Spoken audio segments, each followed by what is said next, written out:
ದಿತ್ವಾ ಚಂಡಮಾರುತ ಆರ್ಭಟ ಜನರಿಗೆ ಆತಂಕ ಸೃಷ್ಟಿಯಾಗಿದೆ. ಚಳಿಗೆ ಜನರನ್ನ ಬಾಧಿಸ್ತಾ ಇದೆ ನಾನಾ ಕಾಯಿಲೆಗಳು.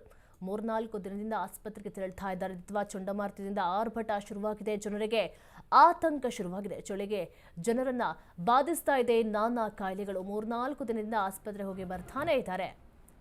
ದಿತ್ವಾ ಚಂಡಮಾರುತ ಎಲ್ಲೆಡೆ ಆರ್ಭಟವನ್ನು ತೋರಿಸ್ತಾ ಇದೆ. ಇದರಿಂದ ಜನರಿಗೆ ಆತಂಕ ಕೂಡ ಸೃಷ್ಟಿಯಾಗ್ತಾ ಇದೆ. ಚಳಿಗೆ ಜನರನ್ನ ಬಾಧಿಸ್ತಾ ಇದೆ ನಾನಾ ಕಾಯಿಲೆಗಳು. ನೆಗಡಿ, ಶೀತಕ್ಕೆ ಆಸ್ಪತ್ರೆಗೆ ದಾಖಲಾಗಿರುವಂತಹ ಸಂಖ್ಯೆ ಕೂಡ ಹೆಚ್ಚಳವಾಗಿದೆ. 3-4 ದಿನದಿಂದ ಕೂಡ ಆಸ್ಪತ್ರೆಗೆ ರೋಗಿಗಳು ಬರ್ತಾ ಇದ್ದಾರೆ. ಆದಷ್ಟು ಚಳಿಗಾಲದಲ್ಲಿ ಸ್ವೆಟರ್, ಮಫ್ಲರ್ ಬಳಸಿದ್ರೆ ಉತ್ತಮವಾಗಿರುತ್ತೆ. ಆರೋಗ್ಯ ಸಮಸ್ಯೆ ಕಂಡ್ರೆ ವೈದ್ಯರ ಬಳಿ ಹೋಗುವುದು ಕೂಡ ಸೂಕ್ತವಾಗಿರುತ್ತೆ. ಡಾಕ್ಟರ್ ಮೋಹನ್ ವೈದ್ಯಕೀಯ ಅಧೀಕ್ಷಕರು ಈ ಬಗ್ಗೆ ಎಚ್ಚರಿಕೆಯನ್ನ ಕೊಟ್ಟಿದ್ದಾರೆ.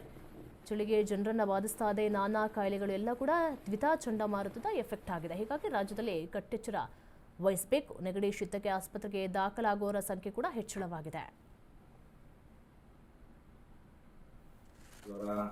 ಇವೆಲ್ಲ ಬರ ಸರ್ವೇ ಸಾಮಾನ್ಯವಾಗಿದೆ.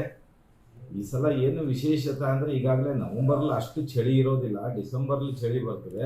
ಬಟ್ ಇದು ಈ ಚಂಡಮಾರುತ ಯಾವುದೋ ದಿತ್ವಾ ಬಂದಿರೋದ್ರಿಂದ ತಾಪಮಾನದಲ್ಲಿ ಸ್ವಲ್ಪ ಹೆಚ್ಚು ಕಡಿಮೆ ಆಗಿ ಈಗ ತಾಪಮಾನ ಕಡಿಮೆ ಆಗಿರೋದ್ರಿಂದ ಸ್ವಲ್ಪ ಚಳಿ, ವಿಪರೀತ ಚಳಿ ಇದೆ, ಇಲ್ಲ ಅಂತ ಹೇಳಲ್ಲ. ರಾತ್ರಿ ಹೊತ್ತು ಬಹಳ ಚಳಿ ಇರ್ತದೆ, ಬೆಳಗ್ಗೆ ಸ್ವಲ್ಪ ಚಳಿ ಇರ್ತದೆ. ಇದರಲ್ಲಿ ಏನು ಹೆಚ್ಚು ಪಡ್ತೀನಿ ಅಂದರೆ ಚಿಕ್ಕ ಮಕ್ಕಳು, ಶಾಲೆಗೆ ಹೋಗೋ ಮಕ್ಕಳುಗಳು ಮತ್ತು ವಯಸ್ಕರರು ಮತ್ತು ಯಾರಿಗೆ ಆಸ್ತಮಾ, ಕೆಮ್ಮು, ಆಸ್ತಮಾ ಮತ್ತು ಉಪ್ಸದ ಕಾಯಿಲೆ ಇದೆ ಅವರೆಲ್ಲ ಎಚ್ಚರಿಕೆ ವಹಿಸಬೇಕು. ಎಲ್ಲರೂ ಕೂಡ ಬೆಚ್ಚಗಿನ ಉಡುಪುಗಳನ್ನ ಧರಿಸ್ಬೇಕು ಅಂತ ಹೇಳ್ತೀನಿ. ಮತ್ತು ಬೆಚ್ಚಗಿನ ಬಿಸಿ ಆಹಾರವನ್ನು ಸೇವನೆ ಮಾಡಬೇಕು. ಈ ರೆಫ್ರಿಜರೇಟರಿಂದ ತೆಗೆದು ಅದನ್ನು ಕೋಲ್ಡ್ ವಾಟರ್ ಕುಡಿಯೋದು, ಕೋಲ್ಡ್ ಜ್ಯೂಸ್ ಕುಡಿಯೋದು ಅದನ್ನು ಮಾಡಿಕೊಂಡು ಬೆಚ್ಚಗಿನ ಆಹಾರ ಕುಡಿಯಬೇಕು.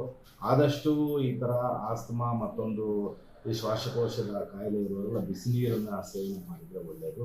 ಬೆಚ್ಚಗಿನ ಆಹಾರ ಕೊಡಬೇಕು ಮತ್ತು ಬೆಚ್ಚಗಿನ ಉಡುಪನ್ನು ಧರಿಸ್ಬೇಕು.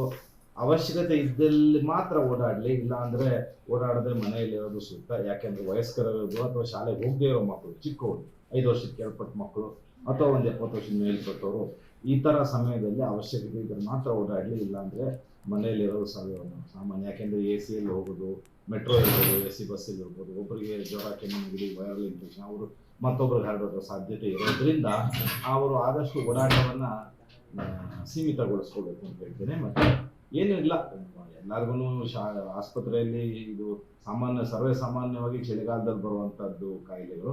ಇವಕ್ಕೆಲ್ಲ ಚಿಕಿತ್ಸೆ ಎಲ್ಲ ಸರ್ಕಾರಿ ಮಟ್ಟದ ಆಸ್ಪತ್ರೆಯಲ್ಲಿ ಲಭ್ಯ ಇರುತ್ತೆ. ಸೊ ಹಾಗಾಗಿ ಚಿಕ್ಕ ಮಕ್ಕಳು, ವಯಸ್ಕರರು ನಾನು ಹೇಳ್ದಂಗೆ ಎಚ್ಚರಿಕೆ ವಹಿಸಿದ್ರೆ, ಮುಂಜಾಗ್ರತಾ ಕ್ರಮ ವಹಿಸಿದ್ರೆ ಇದನ್ನು ತಡಿಬೋದು.